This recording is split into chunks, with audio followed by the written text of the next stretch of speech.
दोस्तों, वैसे तो आप देश के कई मंदिरों में घूमे होंगे। आपने कई मंदिर देखे होंगे जो अपनी अद्भुत निर्माण कला शैली, वास्तुकला, भव्यता, प्राचीनता और आध्यात्मिक इतिहास के कारण बहुत प्रसिद्ध होते हैं, जिस कारण लाखों करोड़ों सैलानी इन मंदिरों में घूमने जाते हैं।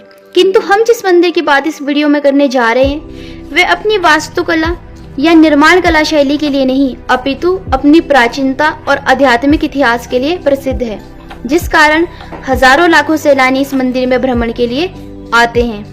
नमस्ते फ्रेंड्स, मैं भारती शर्मा और स्वागत है आपका मेरे channel total talent with knowledge में।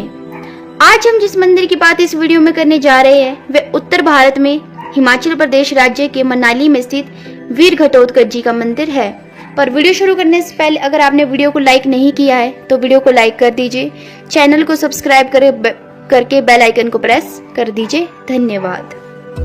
घटोत्कच मंदिर से लगभग 70 मीटर दूर वीर घटोत्कच की माता देवी हिडिंबा का प्रसिद्ध मंदिर है। हिडिंबा टेम्पल को देखने के लिए आने वाले सैलानी इस मंदिर के दर्शन करने के लिए जरूर आते हैं। ये देवदार के पेड़ पर स्थापित एक प्राचीन वृक्ष मंदिर है जो महाबली भीम और माता हिडिंबा के मिलन से पैदा हुए योद्धा घटोत्कच जी को समर्पित है। महाकाव्य महाभारत के एक पौराणिक योद्धा होने के नाते घटोत्कच मनुष्य के देवता के रूप में प्रतिष्ठित है। यहाँ युद्ध के हथियार जो प्राचीन देवदार के पेड़ की छतरी के नीचे ढेर है, शक्तिशाली योद्धा घटोत्कच की स्मृति को नमन करते हैं। तो आइए हम वीर घटोत्कच जी की कथा के बारे में जानते हैं। दुर्योधन द्वारा बनाए गए लाक्षागृह से सुरंग के रास्ते निकलकर पांडव अपनी माता कुंती के साथ वन के अंदर चले गए। कई कोस चलने के कारण भीमसेन को छोड़कर शेष लोग थकान से बहाल हो गए और एक वट वृक्ष के नीचे लेट गए। उस वन में हिडिंब नाम का एक भयानक असुर का निवास था। मानवों की गंध मिलने पर उन्होंने अपनी बहन हिडिंबा को भेजा ताकि वह उन्हें अपना आहार बनाकर अपनी क्षुधा की पूर्ति कर सके। वहां पर पहुंचने पर माता हिडिंबा ने भीमसेन को पहरा देते हुए देखा। उनके सुंदर मुखारविंद तथा बलिष्ठ शरीर को देखकर उन पर आसक्त हो गई।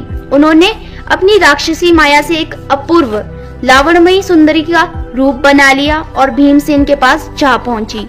इधर अपनी बहन को लौटकर आने में विलंब होता देखकर हिडिंब उस स्थान पर जा पहुंचे जहां पर माता हिडिंबा भीमसेन से वार्तालाप कर रही थी।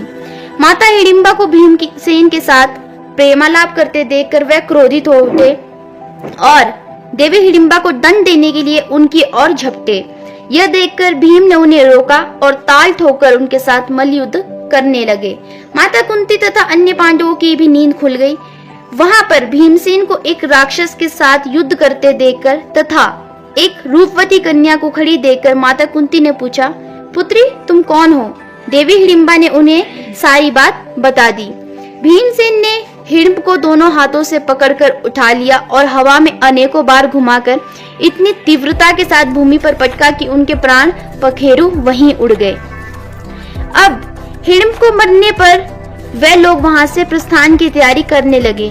इस पर देवी हिडिंबा ने माता कुंती के चरणों में गिरकर प्रार्थना करने लगी कि वह उन्हें भीमसेन की पत्नी के रूप में स्वीकार करे, किंतु माता कुंती और भीमसेन ने इस प्रस्ताव को अस्वीकार कर दिया। इसका पहला कारण ये था कि भीमसेन और माता हिडिंबा दोनों ही अलग अलग प्रजातियों से संबंध रखते थे और दूसरा कारण ये था कि माता कुंती के साथ सभी पांडवों ने अपने वनवास का कारण बताया और विवाह करके उसी स्थान पर रुकने में असमर्थता जताई। तब देवी हिडिंबा ने माता कुंती को ये विश्वास दिलाया और वचन दिया कि जैसे ही माता हिडिंबा को एक संतान की प्राप्ति हो जाएगी वैसे ही आप इस स्थान से प्रस्थान कर दीजिएगा।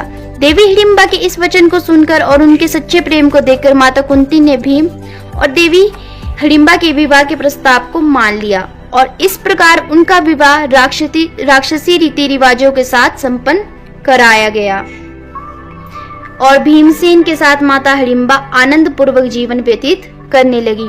1 वर्ष व्यतीत होने पर माता हिडिंबा के एक पुत्र उत्पन्न हुए। उत्पन्न होते समय उनके सिर पर केश अर्थात उत्कच न होने तथा सिर बर्तन के आकार का होने के कारण उनका नाम घटोत्कच रखा गया।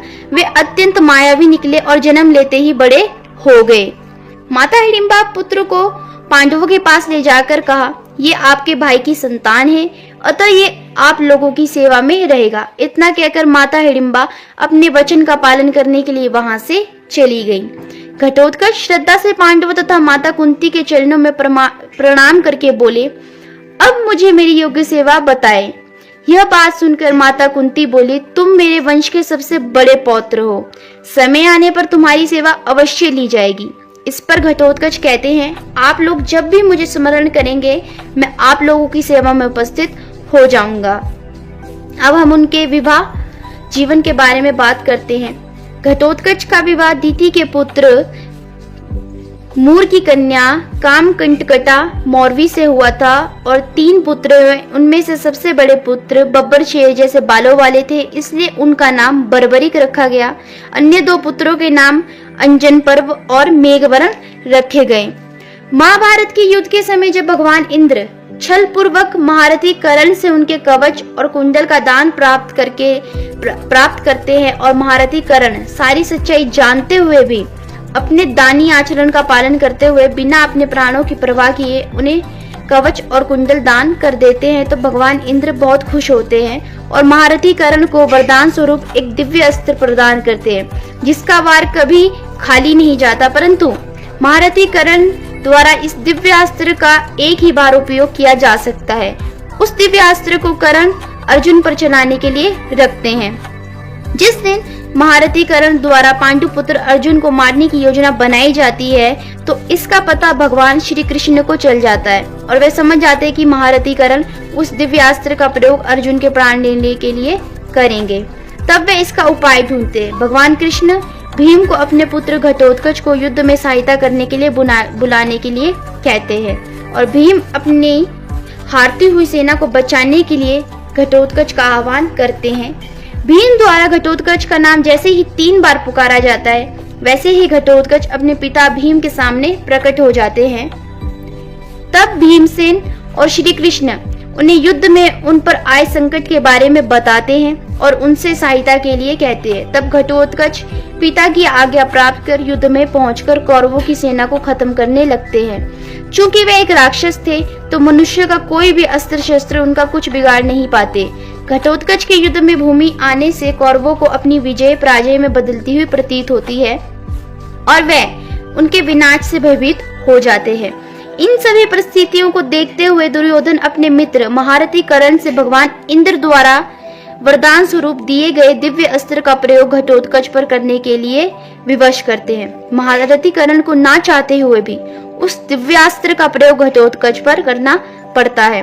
इस प्रकार भीम के पुत्र घटोत्कच युद्ध में वीर गति को प्राप्त करते हुए भूमि पर धराशायी हो जाते हैं। इस प्रकार भगवान श्री कृष्ण की योजना अनुसार घटोत्कच अपने काका अर्जुन के प्राणों की रक्षा के लिए स्वयं के प्राणों को बलिदान कर देते हैं और भीमसेन अपने अति बलशाली और वीर पुत्र को कुरुक्षेत्र में के युद्ध में खो बैठते हैं। अपने बलिदान और माता हिडिंबा और भीमसेन के पुत्र के सम्मान में उनका ये वृक्ष मंदिर स्थापित किया गया है। जब भी आप हिडिंबा मंदिर दर्शन करने आए तो इस मंदिर का भ्रमण करना न भूलें।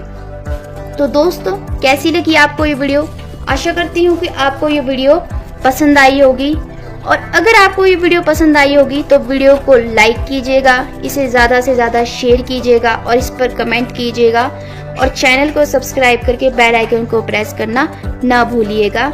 हम मिलते हैं अगली ही ऐसी नेक्स्ट मज़ेदार वीडियो के साथ। तब तक आप हमारे चैनल के साथ बने रहिए। धन्यवाद।